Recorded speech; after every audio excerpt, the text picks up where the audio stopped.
toujours en rapport avec le ciel, vous savez que ça fait plusieurs messages que je fais sur le ciel. Et toujours en rapport avec le ciel, ce matin, en prélude ou en introduction, j'aimerais vous partager 2 passages, encore une fois, que j'aime beaucoup. Okay? Que j'aime beaucoup et qui me fait rêver au ciel, comme un enfant.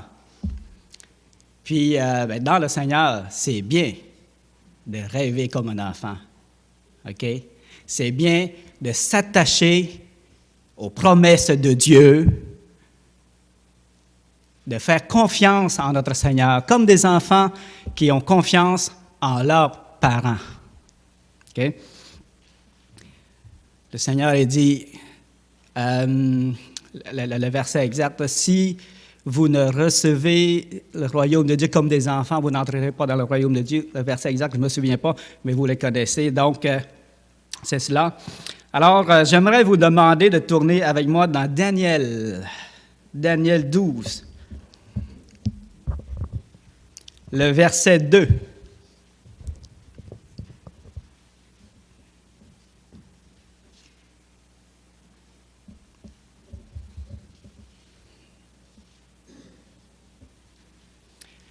OK.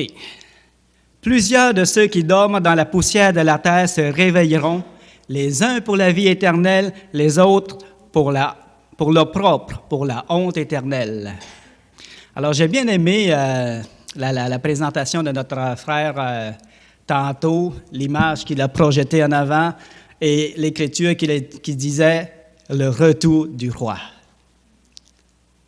C'est beau, hein? C'est un beau titre, le retour du roi. Le roi est parti, le roi va revenir, et c'est un grand roi qui va revenir. C'est le roi véritable qui va revenir, OK? Ça fait peut-être référence à un film que vous connaissez, Le Retour du roi, hein? Mais vous savez, quand on lit l'Apocalypse, moi, des fois, je rêve de ce qu'un jour, quelqu'un va faire un film complet sur l'Apocalypse. Imaginez, là. Imaginez comment ça va être frappant. On n'aura pas beaucoup de chance de le voir. Ouais. Mais même sans les films, on peut s'imaginer tous les événements qui sont décrits dans ce livre-là, incluant le retour du roi, le retour du grand roi. Vous savez, dans Daniel, le verset qu'on vient de lire, le verset 2, dans ce verset-là seul, ça contient plus de 1000 ans d'histoire dans le même verset. On parle des 2 résurrections, la résurrection des justes et la résurrection des non-sauvés. Et la résurrection des justes, on peut se voir à travers cela, c'est la résurrection de tous ceux qui ont accepté le Seigneur, et que le Seigneur, quand il va revenir, il va ressusciter ceux qui sont morts en lui, et ensuite, ceux qui vont avoir resté vivants, ils vont être transformés et tous ensemble enlevés, et ça, c'est la première résurrection. Ça dit dans l'Apocalypse, « Heureux et saints ceux qui ont part à la première résurrection, car la seconde mort n'aura point de pouvoir sur eux. » OK? Et la seconde résurrection, c'est après les 1000 ans. C'est la résurrection des injustes, ceux qui sont non sauvés. Alors, il y a plus de 1000 ans d'histoire dans ce verset-là. Et, mais ce n'est pas le verset... c'est des grands événements qui vont arriver. On peut se l'imaginer, OK? Les 2 événements, les 2 résurrections, ainsi que le jugement dernier. Tous les regards vont être fixés sur ces événements-là. Tant dans le ciel que sur la terre. C'est des grands événements qui vont arriver avec le retour du roi. Mais le verset que j'aimerais m'attarder ce matin, ce n'est pas le verset 2. C'est ce qui va arriver ensuite. C'est ça qui va me faire plus rêver encore. Ça dit ceci, « Ceux qui auront été intelligents brilleront comme la splendeur du ciel, et ceux qui auront enseigné la justice à la multitude brilleront comme les étoiles à toujours et à perpétuité. Ça, merveilleux, ça fait rêver. Ça, merveilleux, ça nous excite. Ça nous excite, mes amis, ça nous excite. Comme notre frère, tantôt, il était excité de sa géographie. Moi, ça m'excite. Et j'ai un autre verset que j'aimerais également parler, qui va joindre à cela. Matthieu 13, le verset 43.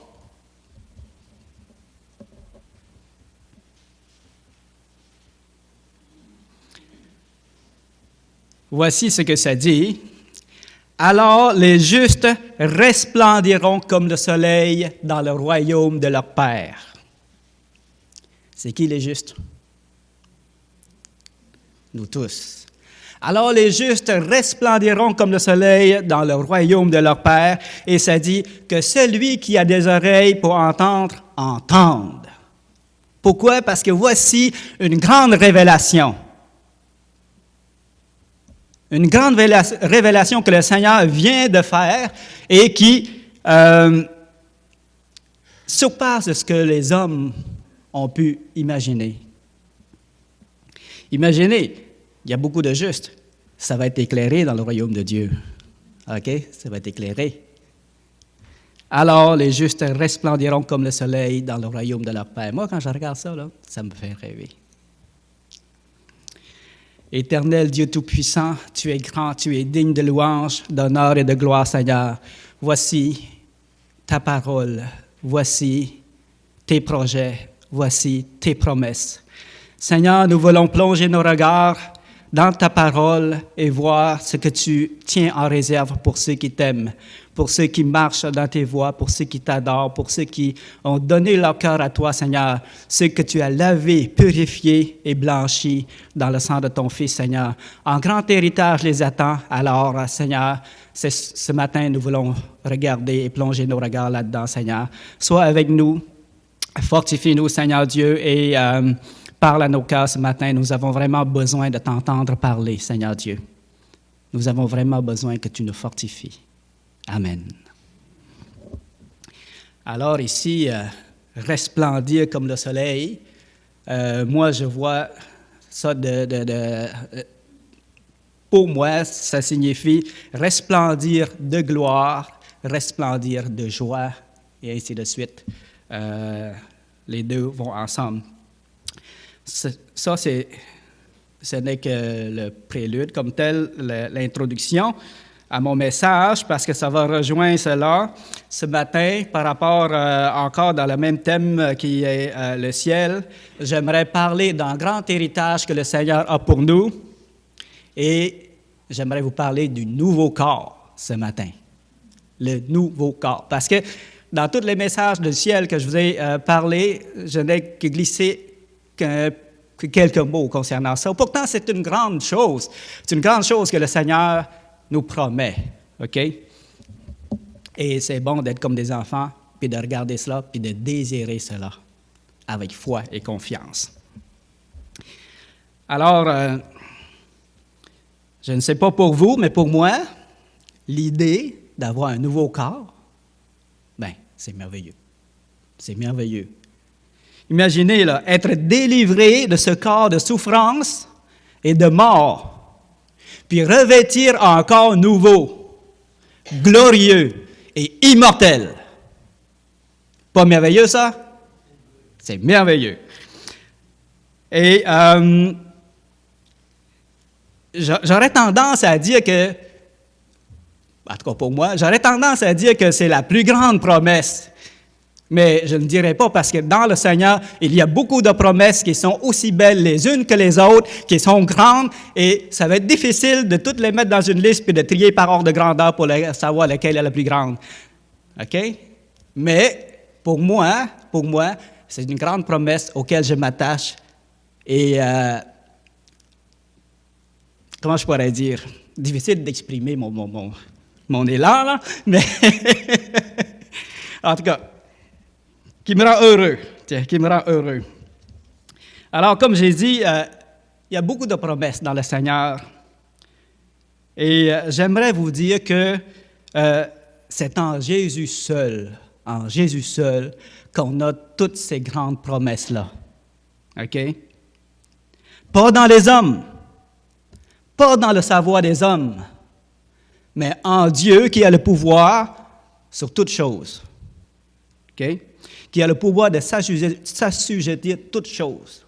C'est en lui seul qu'on a toutes ces belles promesses-là, qui sont certaines et véritables.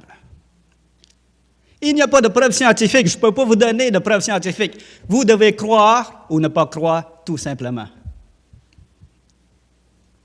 C'est simple. Croyez-le ou non, point final. Et je ne suis pas là pour vous convaincre non plus. OK?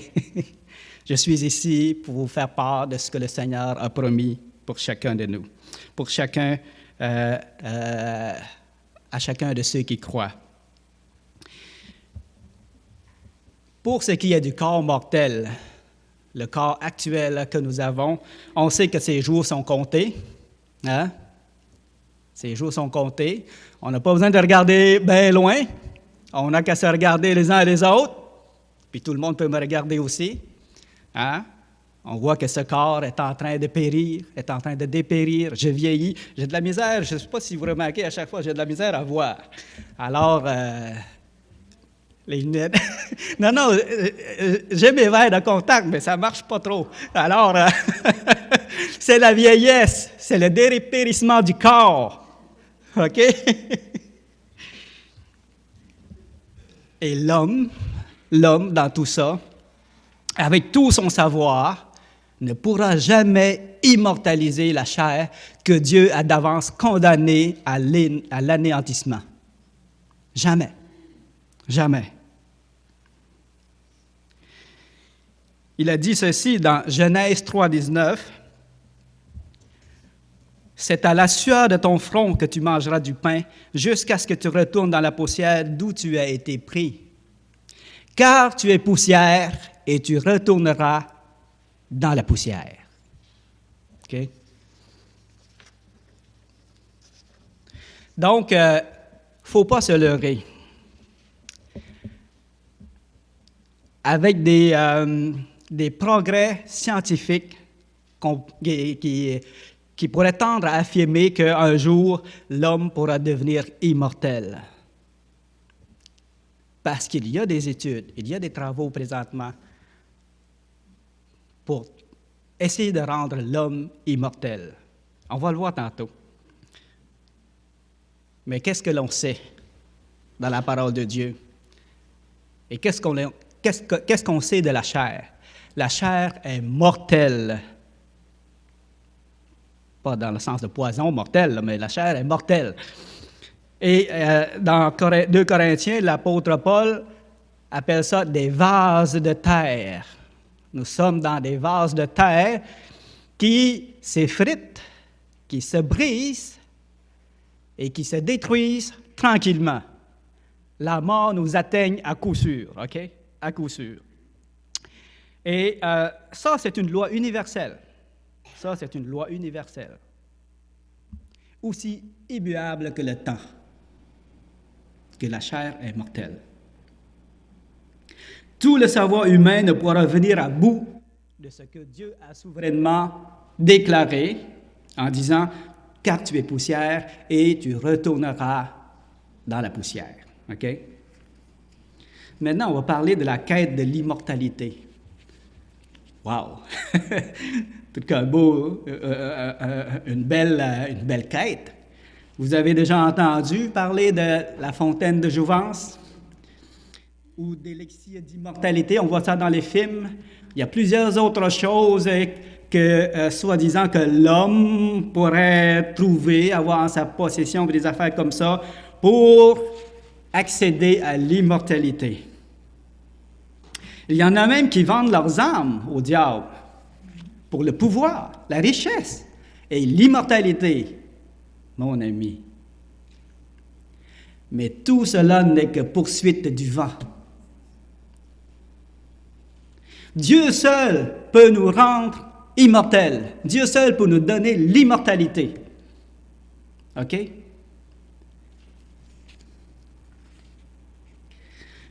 Puis la quête de l'immortalité, il y en a encore aujourd'hui. Il y en a encore aujourd'hui. Ça prend la forme. Ben, c'est la science qui fait cette quête-là. Ce n'est plus des genres de fables maintenant. Maintenant, c'est plus scientifique. Vous connaissez le mouvement qu'on appelle transhumanisme. Peut-être que des gens le connaissent, puis d'autres ne le connaissent pas. Ce thème-là a été créé en 1957 par Julian Huxley. Le transhumanisme a 3 objectifs. Développer l'intelligence artificielle. Et les 2 autres, augmenter la capacité physique et intellectuelle de l'homme et le rendre immortel. Rien de moins. Rien de moins. Ça, c'est le vœu de ce mouvement-là. Pas mal ambitieux et prétentieux. Hein? Mais il y a des savants qui y croient, qui y rêvent, puis qui y travaillent. Et ils ont des résultats. OK? Connaissez-vous Robert Ettinger? Peut-être pas. Il est le père de la cryogénisation. OK? J'aimerais vous lire un peu son histoire. Il est décédé. Robert Wilson Chester Ettinger, j'espère que je prononce bien en anglais, il est né le 4 décembre 1918 à Atlantic City. Il est mort le 23 juillet 2011 à Détroit. Il est connu comme étant le père de la cryogénisation. Excusez-moi, c'est pas évident, on parle pas de ça souvent. Bon, en raison de la publication de son livre « La perspective de l'immortalité ». Il a publié ça en 1962. La cryonisation, c'est quoi? Bien, c'est une technique qui consiste à congeler le corps d'un défunt en attendant qu'il puisse revivre grâce au progrès de la science médicale. Okay? Qui pourra alors réparer les dégâts causés par la maladie et par la cryogénisation elle-même. OK?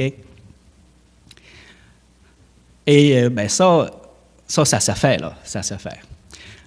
En 1972, il contribue à la conceptualisation du transhumanisme dans son livre « Men into Superman ». Hein? L'homme en super-homme, faisant de lui un pionnier de ce mouvement. En 1976, il a fondé le Cryonic Institute, l'Institut de cryogénie, au fond, ainsi que l'association connexe l'Immortalist Society. Ça a tout rapport avec l'immortalité, dont il est le président jusqu'en 2003. Cet institut à but non lucratif rassemble 900 membres dans le monde entier, avec des associations de soutien en Russie, en Australie et en Allemagne. Le corps de Robert Ettinger a été cryoconservé comme celui de sa mère et de ses 2 épouses. Selon l'Institut, il y aurait en tout 106 corps qui s'y reposent comme ça, cryogénisés. 106 corps. Et ça a été publié en 2011, le 25 juillet, 2 jours après la mort de Ettinger. Et dans ce temps-là, ça coûte 28 000 $ pour se faire conserver indéfiniment dans de l'azote liquide. Au fond, c'est ça le processus de la cryogénisation. Et tout ça dans l'espoir qu'un jour, il puisse revivre, être réparé par la science et ainsi continuer une vie sur Terre, dans leur corps mortel. Le rêve scientifique. Le rêve des hommes qui n'ont pas Dieu. à part la cryogénisation, il y a aussi d'autres techniques qui ont été développées. On parle des molécules capables de retarder la vieillesse. OK? Il y a des expériences qui ont été faites là-dessus, sur les animaux, tout ça. Et ça s'en vient sur les humains. Il y a aussi, ils ont développé des méthodes pour détruire directement des cellules vieillissantes, défaillantes. Google est très impliqué là-dedans. Je ne sais pas si vous savez. Avec sa filiale Calico, son rêve ambitieux est de transformer en réalité la quête de l'immortalité, carrément. D'éliminer le vieillissement et même la mort. Même la mort. Dans le magazine français Le Point, publié en mai 2016, on dit carrément que Google veut tuer la mort. Google veut tuer la mort. Et dans ce même article, on dit que ce n'est plus de la science-fiction. On parle de progrès réel et prometteur. Mais, l'homme, est-ce que l'homme est en train de devenir maître de son propre destin? Le pensez-vous? Le croyez-vous? Certainement pas. En tout cas, pour moi, non.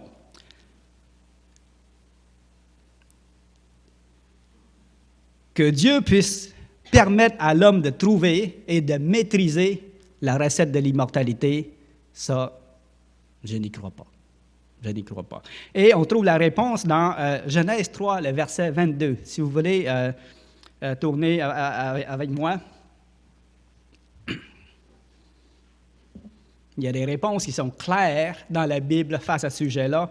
Et parce que face au progrès scientifique, notre foi peut être ébranlée par rapport à ça, mais la parole de Dieu est claire là-dessus. Dans Genèse 3, le verset 22, « L'Éternel dit, voici l'homme est devenu comme l'un de nous, pour la connaissance du bien et du mal. Empêchons-le maintenant d'avancer sa main, de prendre de l'arbre de vie, d'en manger et de vivre éternellement. » Alors c'est clair ici. L'homme pécheur ne peut vivre éternellement. Ce n'est pas la volonté de Dieu. L'homme pécheur, je le répète, ne peut vivre éternellement. Dieu ne le permet pas. Ce n'est pas son désir, parce qu'il est pécheur. L'homme pardonné, l'homme racheté, l'homme transformé pourra vivre éternellement, mais pas l'homme pécheur. On est d'accord là-dessus. Si au retour de Christ, vous êtes encore avec votre péché, vous êtes foutus. Il n'y aura pas d'éternité, d'immortalité. En tout cas, pas dans le ciel. Pas dans le ciel. Et dans Genèse, chapitre 6, le verset 3, ça dit ceci. Alors l'Éternel dit, « Mon esprit ne restera pas à toujours dans l'homme, car l'homme n'est que chair, et ses jours seront de 120 ans. » Alors voici la réponse de Dieu à la quête de l'immortalité. Il n'y en aura pas. Il n'y en aura pas. L'homme ne pourra pas. Il peut y avoir certains progrès pour améliorer la condition de l'homme, mais l'homme ne pourra jamais, jamais vaincre la mort. Parce qu'il ne sera jamais plus fort que Dieu. Est-ce qu'on veut défier l'Éternel? Outrepasser ses lois? Amener Dieu en justice? Le contredire dans ses décisions? Il a dit ceci, « Car c'est moi qui suis Dieu, je le suis dès le commencement, et nul ne délivre de ma main. J'agirai, et qui s'y opposera? » Ça, c'est Dieu qui parle. Ses décisions sont souveraines.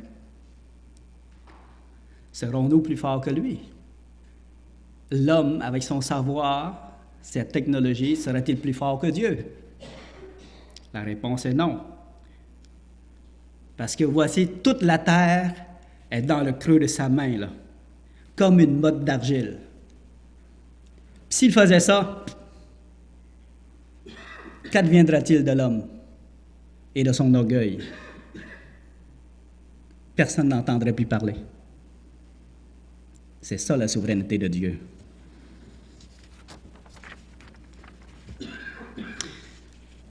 Maintenant, on a vu un peu les fantasmes scientifiques concernant la quête de l'immortalité. Mais l'on sait que le corps mortel, ses jours sont comptés. Il a été tiré de la poussière et il retournera dans la poussière. Mais Dieu, lui, il nous promet un salut éternel et un nouveau corps qui dépassera de loin tous les rêves scientifiques. Quand on va le voir, c'est un corps glorieux et immortel qui n'est pas soumis aux lois actuelles, OK? Puis qui s'élèvera, tant qu'à moi, au-dessus de tout ce que nous connaissons.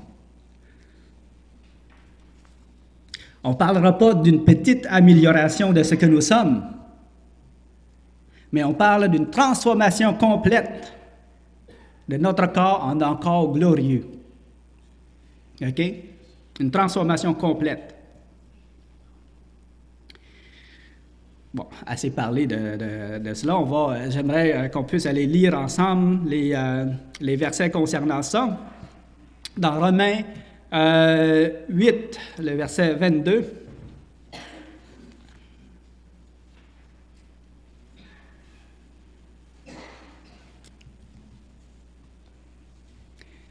Romains 8, le verset 22.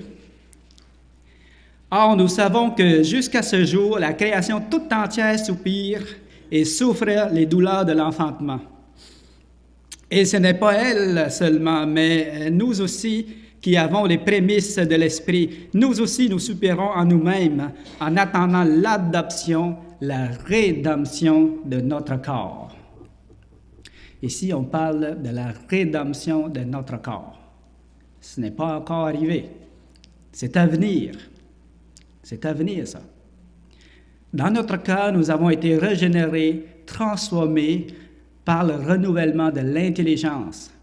Et l'Esprit de Dieu habite en nous et nous sommes ses enfants. Il y a une transformation intérieure qui s'est opérée le jour où nous avons accepté le Seigneur. Et cette transformation-là est essentielle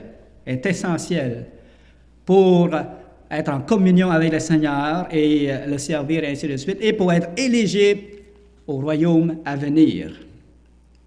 Mais la transformation de notre corps, ce n'est pas encore arrivé. C'est à venir. Philippiens 3, le verset 20.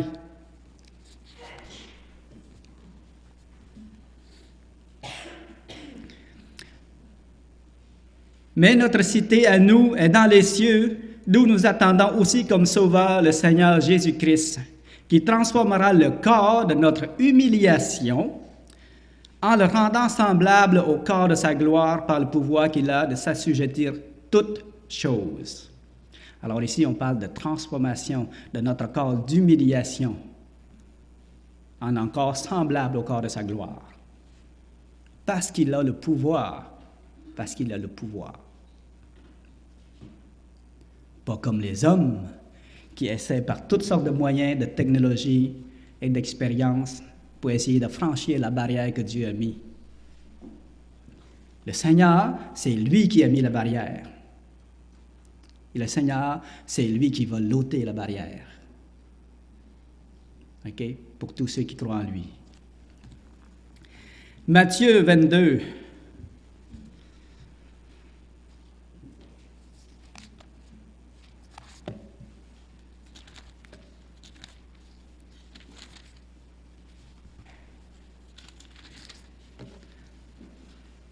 « 22-30.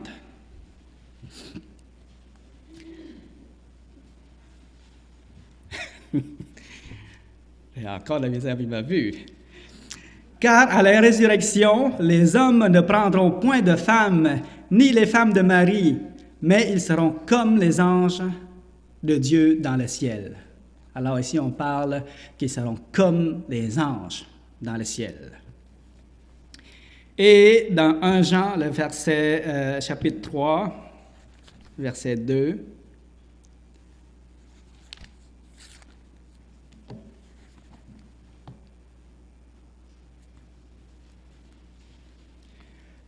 « 1 Jean, chapitre 3, le verset 2. « Bien-aimés, nous sommes maintenant enfants de Dieu, et ce que nous serons n'a pas encore été manifesté, mais nous savons que lorsque cela sera manifesté, nous serons semblables à lui, parce que nous le verrons tel qu'il est. » Tel qu'il est. Alors ici, c'est pas n'importe quoi, c'est un verset rapide,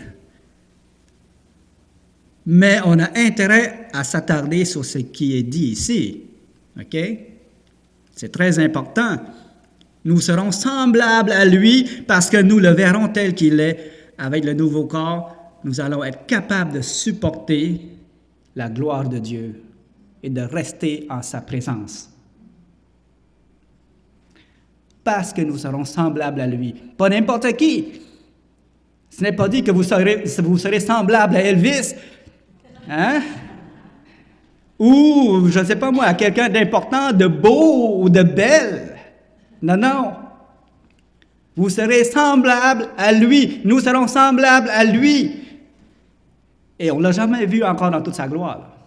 On ne l'a jamais vu encore dans toute sa gloire. Même lorsqu'il s'est présenté aux disciples, aux apôtres, après sa résurrection, ce n'était pas dans toute sa gloire. Ce n'était pas dans toute sa gloire. Et dans l'Apocalypse, quand il s'est présenté à Jean, avec la face comme le soleil, les yeux avec des flammes de feu, les pieds comme une colonne comme de l'airain ardent, mon ami, on shake quand on voit ça. On shake. Puis Daniel, quand il a vu, il disait que sa face avait changé de couleur. Hein? On se souvient de ça? Sa face avait changé de couleur. Je n'ai jamais vu ça. On n'est pas habitué. Mais nous serons semblables à lui et nous le verrons tel qu'il est. Merveilleux, ça. Merveilleux. Alors, de quelle manière ça va se produire, ça? Et quand ça va se produire, ça? Ce nouveau corps-là? C'est à l'enlèvement. À l'enlèvement. Lisons ensemble Matthieu 24, le verset 30, avant d'aller dans les versets d'enlèvement comme tels.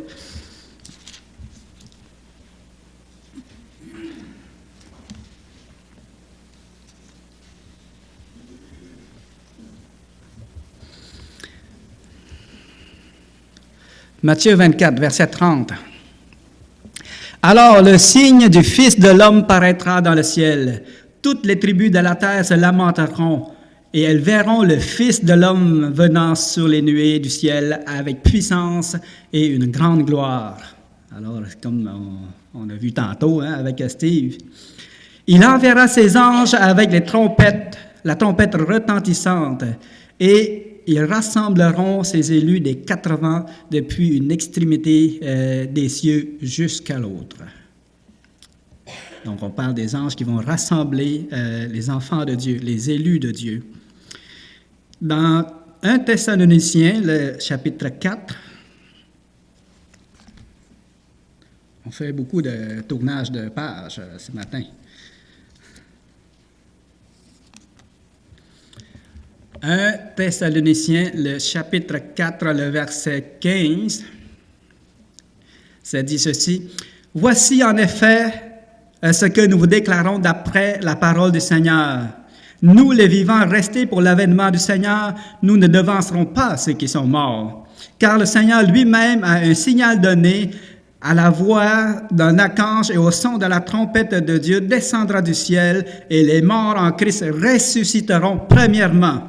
Ensuite, nous les vivants qui serons restés, nous serons tous ensemble enlevés avec eux sur les nuées à la rencontre du Seigneur dans les airs. Ainsi, nous serons toujours avec le Seigneur. » Et j'aime bien la parole ensuite. Consolez-vous les uns les autres par ces paroles. Par ces paroles. Parce que ce qui vient d'être dit ici, là, mon ami, c'est pas n'importe quoi. C'est pas n'importe quoi. C'est un grand événement qui vient et auquel on devrait espérer et attendre patiemment. OK?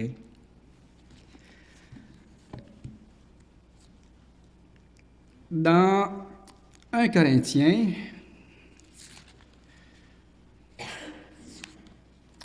le chapitre 15, le verset 51. Depuis tantôt, on n'a pas encore parlé de nouveaux corps comme tel, mais là, on s'en vient. Alors, 1 Corinthiens 15, le verset 51, ça dit ceci: « Voici, je vous dis un mystère. » C'est un mystère. « Nous ne mourrons pas tous, mais tous nous serons changés.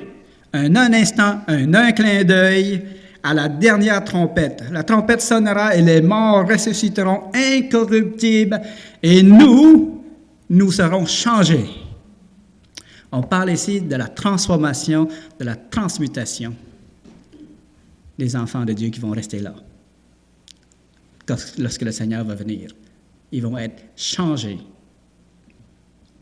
Et ce qui est bien aussi, ce qui est écrit par après, car il faut que ce corps corruptible revête l'incorruptibilité et que ce corps mortel revête l'immortalité.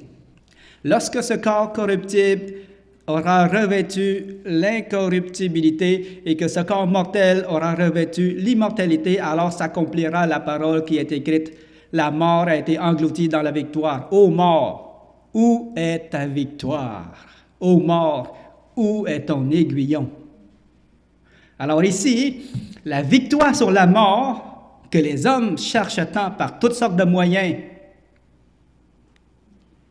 par des superstitions et maintenant par des moyens scientifiques, la victoire sur cette mort-là, on l'a dans le Seigneur. Dans le Seigneur Jésus. OK?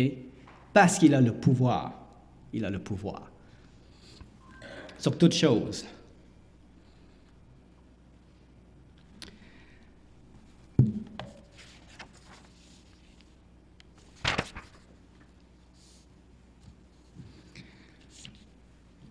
Alors, j'aimerais parler de l'éclat du nouveau corps. On l'a vu tantôt. On va être comme des anges. On sera semblable à lui en parlant du Seigneur. Mais ce que la parole nous enseigne, c'est que l'éclat des uns ne sera pas identique aux autres. On va lire ça tantôt. Pourquoi? Bien, parce que chacun de nous recevra du Seigneur selon le bien ou le mal qu'il aura fait étant dans son corps. Vous savez, à un moment donné, quand j'étais jeune, chrétien encore, j'étais à Pointe-du-Lac et je recevais un témoin de Jéhovah qui se présentait à ma porte. Et de nature, je suis poli, je ne veux pas renvoyer le monde. Alors, je l'ai écouté. Et à un moment donné, il dit qu'au ciel, on va tous être pareils, égal. Et il n'y en aura pas un plus puissant, plus riche qu'un autre, ou plus choyé, ou je ne sais pas quoi. Mais là, je lui ai dit, la parole de Dieu dit qu'on va être récompensé selon le bien et le mal que nous allons avoir fait dans notre corps. Comment est-ce que tout le monde va être pareil? Oh! Ça l'a fait réfléchir un peu. Et là, il dit, ouais, c'est vrai ça. Il est reparti, il dit, je vais aller me renseigner, et puis s'il y a lieu, je reviendrai parler avec toi. Ah, fine, c'est correct. Alors, dans 1 Corinthiens 15, le verset 39, on va lire ça. L'apôtre Paul nous explique cette différence-là de gloire qu'il va avoir dans le ciel. OK? 1 Corinthiens 15, le verset 39. « Toute chair n'est pas la même chair, mais autre est la chair des hommes, autre celle des quadrupèdes, autre celle des oiseaux, autre celle des poissons. » Ce n'est pas la même chose. Hein? Il y a la viande rouge, la viande blanche, puis il y a aussi du steak de robot. Hein? Non, c'est parce que quand on mange... parce que j'ai entendu dire par des gens, quand on mange, mettons, je sais pas, l'escargot, c'est comme le robot.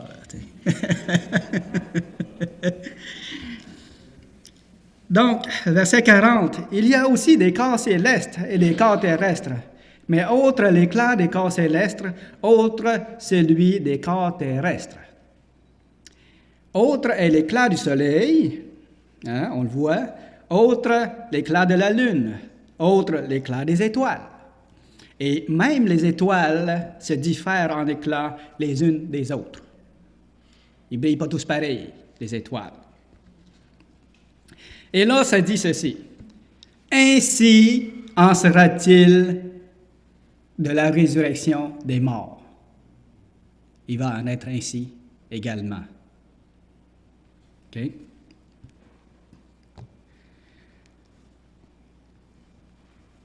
Et les versets suivants nous expliquent. En tout cas, on va le lire. Le corps est semé infime et il ressuscite plein de force.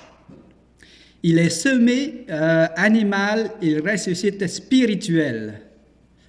Bon, je pense que j'ai passé quelque chose. Bon, le corps est semé corruptible, verset 42, deuxième partie, on se reprend. Le corps est semé corruptible, il ressuscite incorruptible. Il est semé méprisable, il ressuscite glorieux. En tout cas, avec la chair que nous avons présentement, il n'y a il n'y a aucune gloire à en tirer. Hein? Aucune gloire à en tirer. J'ai entendu notre frère tousser. Hein? C'est pas une gloire, c'est la faiblesse de la chair. On a des rides, on est malade. Alors, il n'y a pas de gloire à en tirer de la chair actuelle. Mais l'apôtre Paul, justement, indique que le corps est semé méprisable et il ressuscite glorieux. Il est semé infime, hein, infime, et il ressuscite plein de force. Il est semé corps animal et il ressuscite corps spirituel.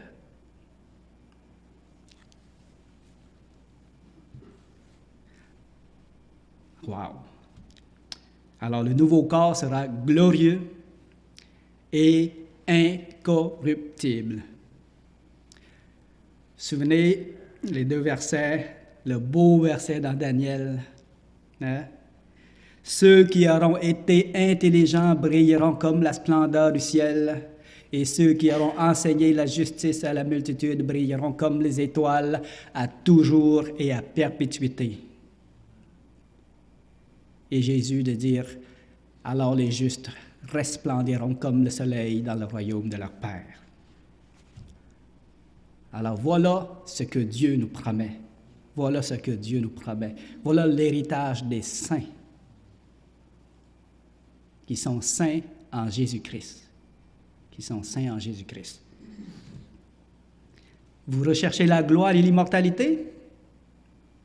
Ne cherchez pas dans l'homme.